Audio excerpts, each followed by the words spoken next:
కాంగ్రెస్ ప్రభుత్వ పాలన రైతు రాజ్యం కాదని రైతు వంచన రాజ్యమని కేటీఆర్ విమర్శించారు. రైతు ఆత్మహత్యలపై ట్విట్టర్ వేదికగా స్పందించిన ఆయన కాంగ్రెస్ ప్రభుత్వంపై ఫైర్ అయ్యారు. ఈ సందర్భంగా ఆయన ఒకే రోజు నలుగురిని పొట్టన పెట్టుకుని ప్రభుత్వం ఇది అని, రైతు రాజ్యం కాదిది, రైతు వంచన కొనసాగిస్తున్న రాజ్యం ఇది అని మండిపడ్డారు.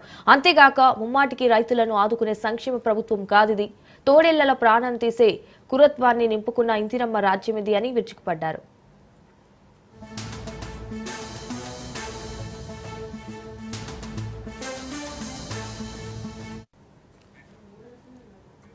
కాంగ్రెస్ కాదు ఇది, ఖూనీకోరంటూ ఆత్మహత్యలు కాదు, ముమ్మాటికి వీరు చేసిన ఇటు హత్యలు అని ఆరోపించారు. ఇక రుణమాఫీ చేయకుండా తీసిన ప్రాణాలు, రైతు బంధు వేయకుండా చేసిన ఖూనీలు, ఆ కుటుంబాల మనోవేదనలే మీ సర్కారుకు మరణ శాసనం రాయిస్తానని, వారి కన్నీళ్లే కపట సర్కారును కూల్చివేస్తాయని కేటీఆర్ తీవ్ర స్థాయిలో ఆగ్రహం వ్యక్తం చేశారు.